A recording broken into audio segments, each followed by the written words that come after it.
What's up, guys? A lot of you probably been wondering what I've been up to in the last couple of months. Well, I have been studying acoustic reverberation. I've been doing a lot of research, and I have been studying reverb algorithms. And I use a lot of reverb in my projects, so I thought it would be a good idea to create my own reverb. However, this is sort of my own reiteration of Space Master reverb that comes stock in Native Instruments Reaktor. But what I basically did is I tore the whole thing apart. I tore the whole algorithm apart. I stripped it down completely, and I built it back up using the basic components of the algorithm. And I actually ended up rewiring things. I ended up changing the modulation section. I ended up slightly altering the way the diffusion section worked. So I'm just going to stop talking, and I'm going to unclick this bypass button here in the mixer module so you can hear what this reverb sounds like.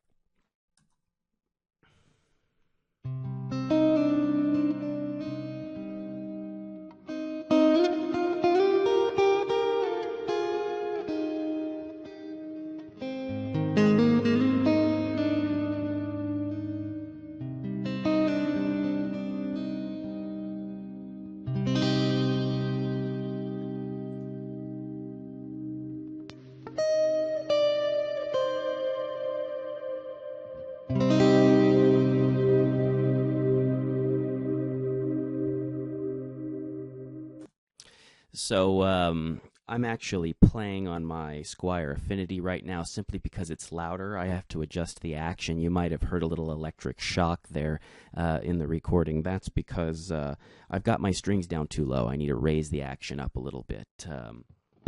Yeah. And I think I'll just go ahead and switch out to my Danelectro Hodad so you can hear the tonal difference.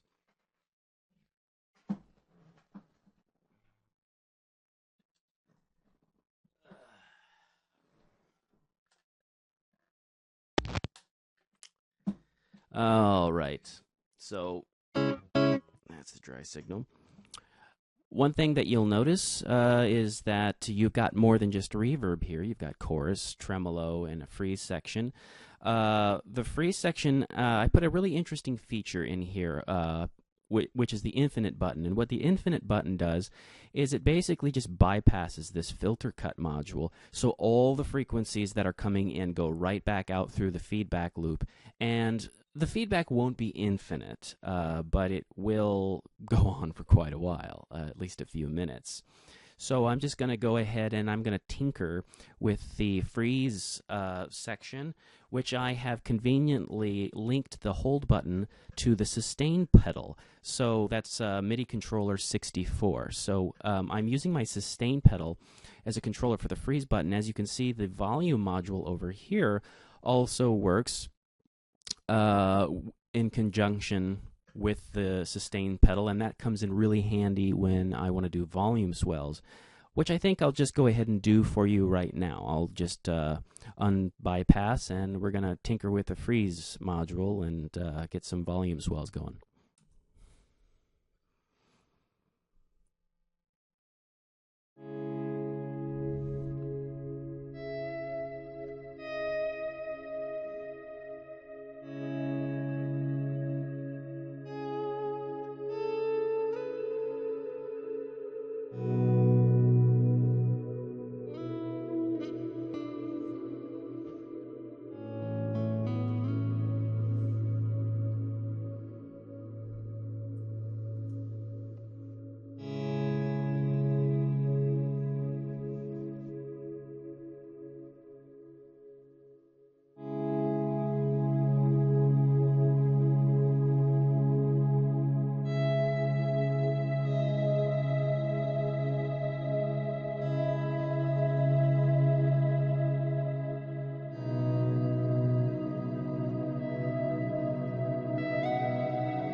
Now, you might hear that my Dan Electro Hodad does not have the high output that my Squire Affinity does, and that's because the Squire Affinity has built-in stock ceramic pickups, which are just loud. Not as good of a tone as I have on my Hodad, but the Affinity is just louder. So anyways, let's hear some Cathedral.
So as you can hear, you can get some huge decay times out of this.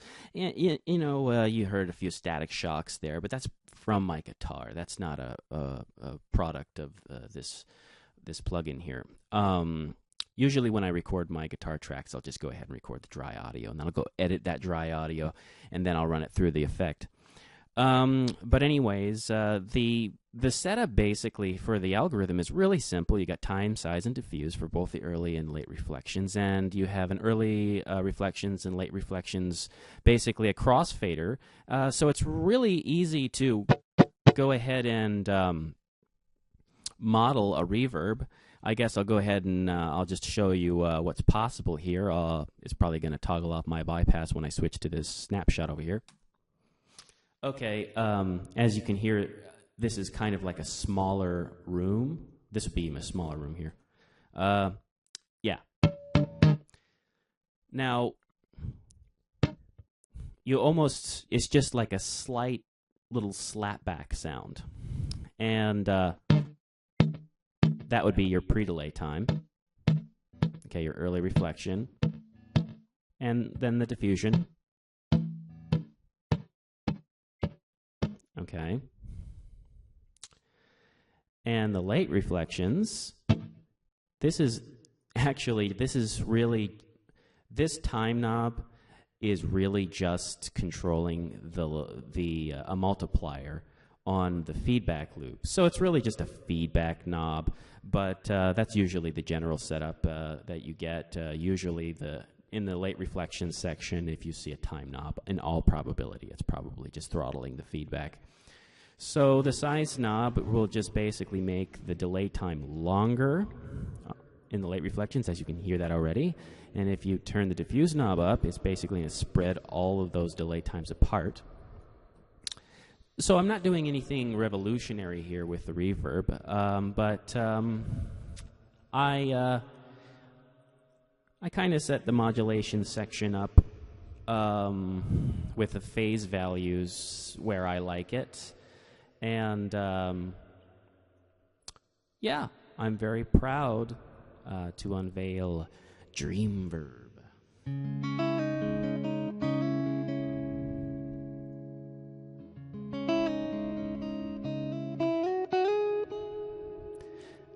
Well, I got to turn my computer off because I'm starting to hear some clicks and pops. So anyways, that's what I've been doing for the last 3 or 4 months. I've been tinkering with this thing. So anyways, I think I'll have this up on the user forum pretty soon, so you guys can go ahead and play with it. That's all. Thank you.